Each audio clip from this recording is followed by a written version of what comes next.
We're in Orlando, Football Night in America, the podcast. We're here. We got a giant water slide behind us. This is incredible. We got Jason Garrett here. You're a veteran in these league meetings. I was a rookie once again, learning all of the ropes. How's it been down here, man? It's been interesting. Certainly a different perspective from the media side versus being a head coach. But I always thought these meetings were really valuable. You know, a lot of the conversation is about the officiating, a new rule, something like that. And whether I agreed with the rule change or disagreed with the rule change, I always had the same reaction coming out of the meeting. This has been well thought of. Yeah. I mean, you're watching all these plays. Everything. Everybody's discussed it. We've seen it from so many different sides. So if you're an NFL football fan, I always like, you know, something people care about this stuff. And that was always a refreshing thing for me. We got a couple rules that we're going to talk about in a little bit. And you know, you can come down on either side of it, but you can't doubt the time and energy that goes into it. And that's what's been cool for me because obviously I'm here and I've never coached, so I'm not in those meetings. But being here, seeing what goes on after the meetings, to see all of the interactions, the so-called rivals and the teams that hate each other, sitting around a table, having a drink together, grabbing a bite to eat. I thought that was fascinating because you're in one location and it's like the NFL headquarters right now, and everyone's there just having a good time. And it's that point in the season where it is a little bit more relaxing. Free agency's done, the draft's ahead, but guys are just kind of sitting back and relaxing and learning from other coaches and different things like that that I was kind of intrigued and blown away by. So it was cool just to see all of that. But like you said, let's get into it. Offensive mindset, defensive mindset, the hip drop tackle. We had talked about it during the season and everything, and finally they voted on it. I think we all knew that this decision was probably coming, and I stand on the side of let the guys tackle. And where are you at on that, Coach? No, and I understand it. You know, for me, it goes all the way back to probably Roy Williams and the horse collar tackle. You know, I think I was still playing or just starting as a coach, and I'm thinking to myself, how are they going to do this? I mean, the game happens so fast. I mean, the guy runs by you, you reach out, you grab him, all of that. But there was a disproportionate number of injuries with that, the horse collar tackle. And I just saw this whole process, how they said, hey, we have to address this injury.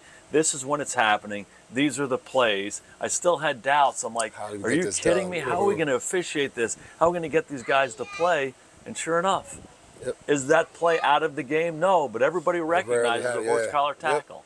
And then you can go on the other ones, you know, defenders hitting guys in the head on seam routes or in cuts or whatever.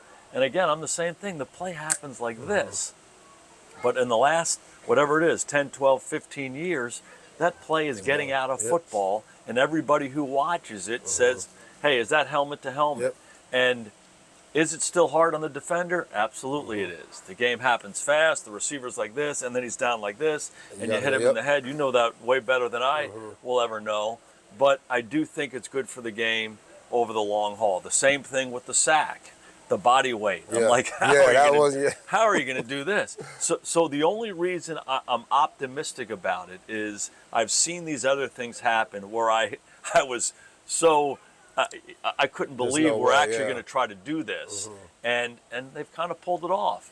Is there times when we watch the game and you say, come on now, I mean, what do you, sure, that's still part of it, but overall the health and safety of the game has improved dramatically.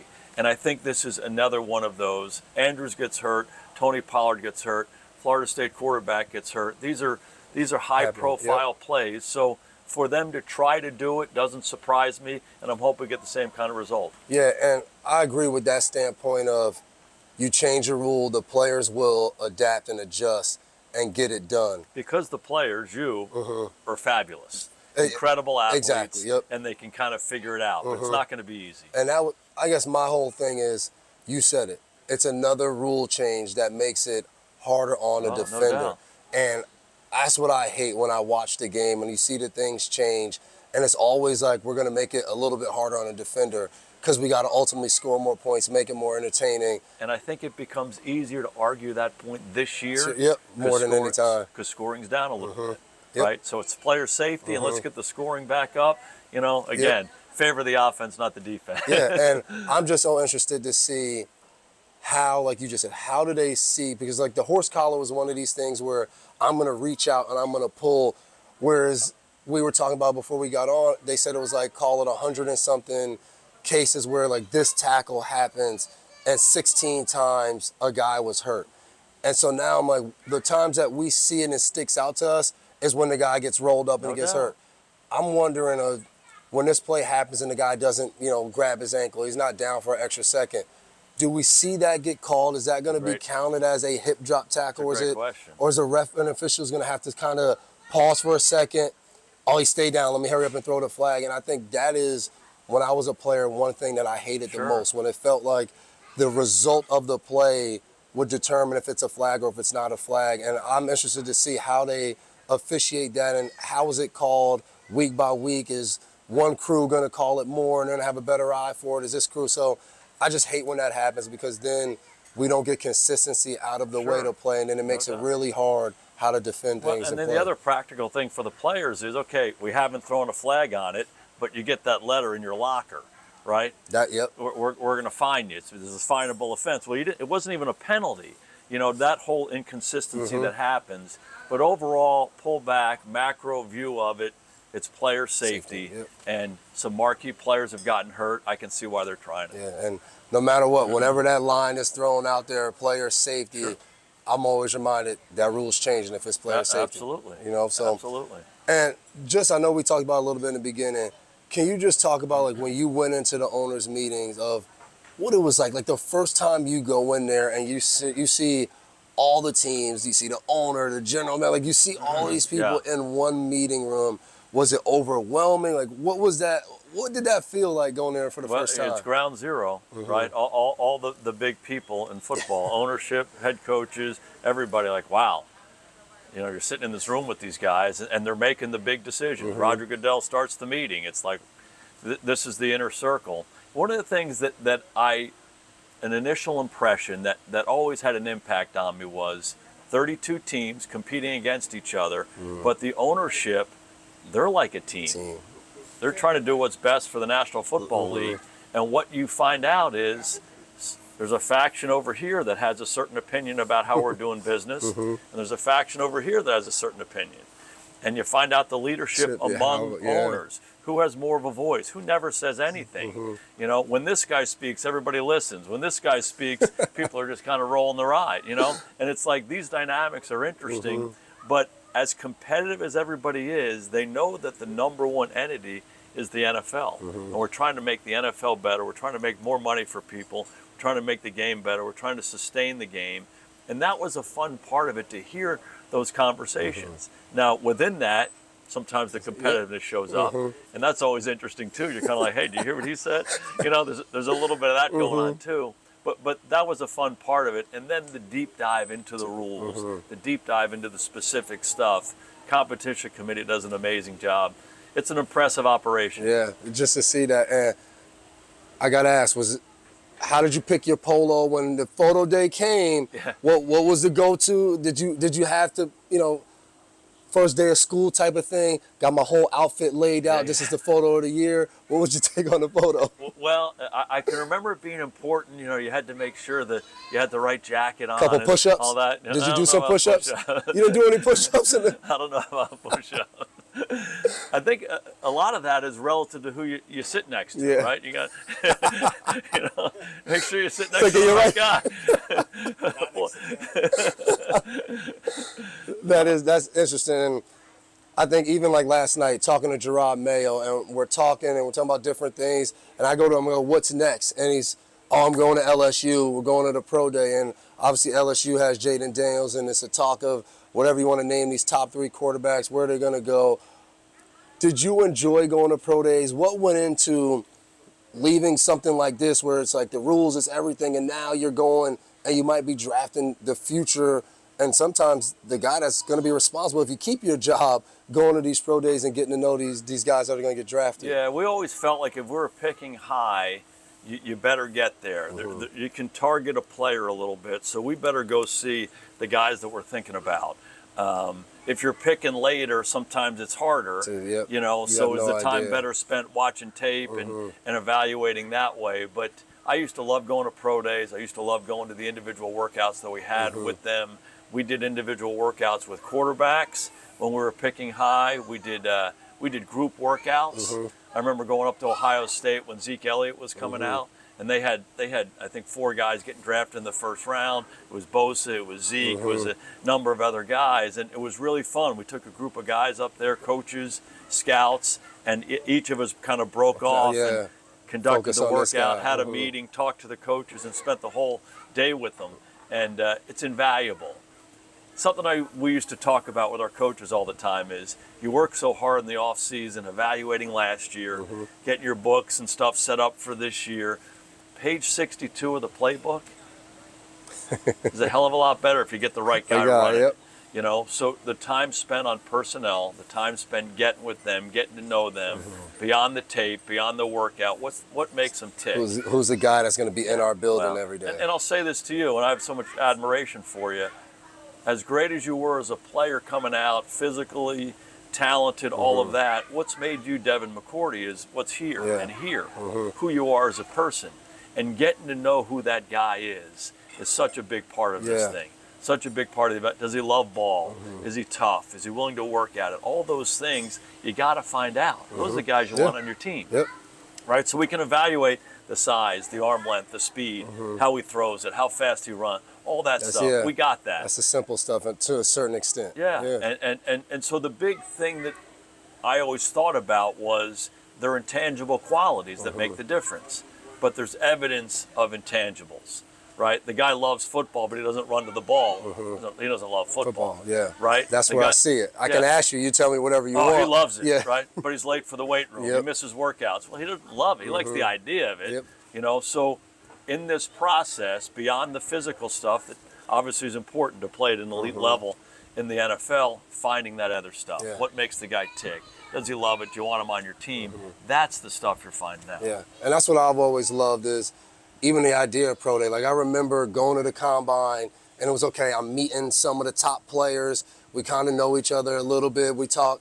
But then going back for the pro day was like, all right, these are my guys. We're all gonna go, and I always thought it was cool for like LSU. You have these couple guys, you have Neighbors, you have Daniels, where if I'm a guy that, you know, maybe I get drafted, maybe I don't, I'm excited because I'm like, fellas, I appreciate it. You're bringing all the top scouts, and now I get the opportunity to showcase what I can do. And I think that's probably one of the best things of the pro day is when guys go out there and compete, it helps everybody that's at LSU get a chance to be in front of some eyes that, like you just said, we probably wouldn't take the trip to Baton Rouge to see just that guy, but because we're seeing the other guy. So that's what I've always loved about the pro days. No doubt. And I think one of the things that is so important when you're thinking about evaluating a draft class is if you go in with an agenda and you target some guy or some position really early, you miss out on an opportunity when you go to LSU to say, hey, who's that corner? Who is that guy? Who's that guy? And if you stay open to a lot of different things and open to where you can find players, the number of players we got out of Dallas Day, you know, that local workout, the guys who went to high school or college within 50 miles which half of the NFL. It's unbelievable. You know, he's an undersized guy from North Texas. You know, Lance Dunbar, Cole Beasley, all these guys that kind of show up. I'm like, who's that guy? He's pretty good, you know? So having an openness to that and not really caring too much where they come from and just evaluating the player, evaluating the person, I think that's what gives you the best chance. And when you're doing that, that's when you're going to build a good team. That's like the story you talked about. We were watching Houston this year, and Noah Brown's catching the ball, he's doing everything. And you were telling us about how you guys ended up getting Noah Brown. You can just tell that story real fast. Yeah. We had gone to Ohio State. We drafted Zeke Elliott. And you get closer to the program, you learn about different guys, and so I guess it's the next year, and Zeke comes up, he's like, hey, have you watched Noah Brown? I'm like, who's Noah Brown? Guy at wideout. He ends up being a backup receiver at Ohio State behind all these guys who are top 10 picks. He's like, go back and watch the Oklahoma game from last year. And I'm like, who is this guy? He made 4 touchdown catches, you know, making plays over his head, and he was fantastic. He's like, and he's the toughest guy on the team, and he loves ball. We ended up drafting him in the 7th round, and he's still playing. You know, played great for us. He's playing great for Houston now. So, you know, having that openness to go find guys and not really being overly concerned with where they come from. I think that's what gives you a chance to build the kind of team you want. And I think that's so cool because like that's what all these guys are looking for. They're looking for just one opportunity, somebody to say, take a chance on me. So I love that. And we always try to do, so far when we've done the podcast, is try to think of something that's like our speed round. And, you know, speed round during the season would turn into 20 minutes, and it wasn't speed round. But we thought it would be pretty cool this week, March Madness, everything's going on with the tournament. Pick the top 4 seeds. Who's the teams in each region? And because I brought it up, I'll go first. And for me, I would say I think the obvious 2, Kansas City and San Francisco, those are like the ones of the ones. Those are the 2 top seeds. And then I go Baltimore. I think bringing in Derrick Henry this year, I think they're going to be able to kind of pick up a little bit where they left off. So they should be back there. My 4th team, I think the 4th one was a little harder, but I go with the Green Bay Packers. I think the way they finished last year, having a chance to maybe even beat San Francisco in that game, and I think the steps Jordan Love will be able to take, adding Josh Jacobs, they become my 4th seed in this tournament and in the Final Four. But what is your 4 seeds in this? Yeah, I see it a lot the same way. I don't see things changing dramatically. You know, for Kansas City, getting Chris Jones back, I think was a big deal. Now they lose Snead, but you know, you can't keep everybody. There are only so many guys you can keep. So there are only so many guys you can pay, particularly when you have a guy like Mahomes as your quarterback. And I have so much confidence in Mahomes and Andy and what they've done. Can they do it again? I mean, that's tough sledding and hard to do, but they have to be in the mix there. And the same thing with San Francisco. I think they've done such a great job building that team. And they're only going to get better. And as well as Brock Purdy has played, he'll continue to play better and better and better. Question mark for them is on defense. Made a change of coordinator. How does that all work? Can they maintain that standard that they've had for a number of years on that side of it? Baltimore, I thought they were so good last year. You know, we watched so many of their games, and I'm like, you know, complete teams, balanced teams win. They were so good on defense. Lamar was playing really well, adapted well to the new offensive system. I think Derrick Henry going there is like, wow, talk about a perfect fit for an organization, everything that he brings. You know, I'm also a fan of Buffalo. I know we're kind of hanging in the AFC there. I love Josh Allen. I love their quarterback. They've been knocking on the door. I thought they did a lot of things at the end of the year to play well. We thought they were done at a certain point. Oh, my God. And they kind of righted the ship. They won the division after all of that. Exactly right. And, you know, to lose a close one at home to Kansas City, hard for me to think they're not going to be in the mix again. I like the Green Bay thing. Obviously, they played great against the Cowboys, gave themselves a good opportunity there. But, you know, the team that was so intriguing to everybody last year was Detroit. And I can only see them getting better. What I like about Detroit was they drafted guys that on draft day, people were like, are we really taking that running back? You know, and there was a little question mark about it, and they had conviction about it. This is the kind of team we want to build. These are the kind of guys we want to have. This is the roles we think they're going to have for us. And I just like that approach. I like what Brad Holmes and Dan Campbell have done there. They've gotten freedom from ownership, and they're building it the right way. And I go back to Dan Campbell's first 24 games. He's 4-19-1. They stay the course. They stick with it. Believe in it. At the end of the previous year, they win 8 out of 9 down the stretch. They have a great year last year. So to me, it's like they did all the rough work early. They built the team they want to build. Built it the right way. I think that continues to grow. I would not be surprised if they're right in the mix at the end. And that's the good thing about this time of the year. You're guessing on something that we have no idea. Nobody's really done anything. So, well, how about us a year ago right now? Hey, what do you think about the Houston Texans? New coach, who's the quarterback? You know, they should have a top 3 pick next year, probably. The job that they've done. So, you know, this whole process that everybody's going through now, coming out of free agency, getting into the draft, picking the players, all of that, it's a critical piece, and it's going to impact all these decisions that we make. All right, getting into story time. The next big thing in the NFL will be the draft. What is your top story, whether it was as a player, getting drafted or coming up to the pro days or anything like that, or as a head coach, a guy you drafted or a situation where your guys are in the draft room, what is like that one story that you always will remember when it comes to the draft? Well, there's countless stories, right? Because I was fortunate to be the head coach for 9 years, so you're drafting a whole draft class every year, and you think about what you're trying to do. I think you think about the mistakes you've made maybe more than you think about the positives. But one of the things that I felt really good about what we did is a little bit like we're talking about with Dan. We had to kind of rebuild the team when I became the head coach. We had a lot of older guys. We were behind on the salary cap. There were a couple of drafts that weren't quite so good. So we had to kind of reconstruct everything. And the first player we took when I became the head coach was Tyron Smith. We picked him with pick number 9. And I can remember that whole process that we went through. There were a lot of good tackles coming out that year. There was a lot of different opinions in the building. And I can remember going out to his pro day. And Tyron Smith at 34 looks like an Adonis. Imagine him at 20. He just was this guy, and he worked out with no shirt on, and like, who is this guy? His arms were down to here, and when I was there, it was their pro day, so there were a number of other guys working out. So we went out to see Tyron Smith, but I was very conscious to go over and watch this thing and pretend like I wasn't watching him, but. I'm looking out of the corner of my eye the whole time. I saw every move that he made.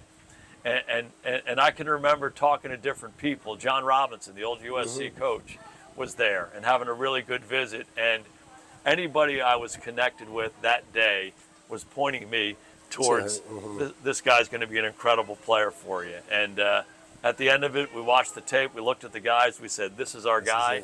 We had opportunities to trade back. We said, this is our guy. We stuck with it, and he was a cornerstone player and a guy for me who represented everything we wanted to do with our program. So that's one of my favorite stories, to be able to draft a guy like that and see what he's done. I think it's so interesting because now that I'm done, I remember I was talking to some of the Boston media people last night, and we were talking about pro days and drafts, and I was like, I still remember because I get drafted in the first round and go to New England, but everyone was pissed because New England has the 24th pick in the 2010 draft, and they trade to Dallas. Dallas selects Dez Bryant, and in New England it was, we never have any receivers. We had Randy Moss, and now he's been gone for 3 years. Randy's still here. We drafted in 07. Look what he did. He's older now. Like, get Dez Bryant. He'll learn from. And so they trade back to 27. So then, as soon as you guys draft Dez, and then 3 picks later, the Patriots draft the special teams player from Rutgers. I remember going on my Twitter, and it was, who the F are you? Why did we draft you? We could have had Dez Bryant. And I was joking with the media guys. I was like, I knew I was in for it going to New England when the first question you guys asked me was, are you aware that this wasn't a popular pick and everybody thinks that Bill Belichick drafted a special teams player in the first round? Yeah, how about that? And I remember walking in like, well, damn, can I play a snap? Can I do something before that judgment? But it just goes to say, like, when you know, and you can rip coaches or GMs all the time 5 years later when it doesn't work out, and that's easy to now do. But being in that moment and seeing a guy like Dez Bryant, and then I know I'm in college, I watched the guy. I'm like, it's probably a bad decision that they didn't take this guy. But getting there and then seeing your career and what you're able to do ultimately is what makes the pick right or wrong. But no one can jump into the future and know those things. So that's exactly it. And Dez Bryant was an amazing player for us. I mean, just an incredible player, one of the best receivers in franchise history, and was such a privilege for me to coach him. But you went on to play 13 years, 3 Super Bowls, countless Pro Bowls. You're going to be a Hall of Fame player, all of that, So, something we used to talk about is the only thing that matters is what you do now.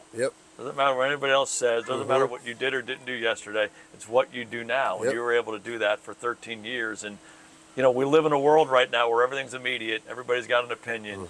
And sometimes as an organization, as a coach, as a player, you got to just fight through that. And it's a cliche to say noise. But right? But it's kind of what it is. There's a lot of racket out there, and kind of stay in the course and do what you do. And you're a hell of an example of that, man. Appreciate it, man. It's fun sitting down, catching up with you. Yeah, People don't know we do the show every week during the season, and then the season ends. Yep. Everybody goes different ways. Exactly so right. These few days has been awesome for me, catching up with the whole crew and the team. So appreciate you sitting down with me, Coach. You hitting the water slide here? I don't know if I got that in me. Can we get some video on that? McCourty going down the water slide? Let's go. It's not that hot out here. I can't do that. Appreciate it, Coach. Good to see you. Likewise.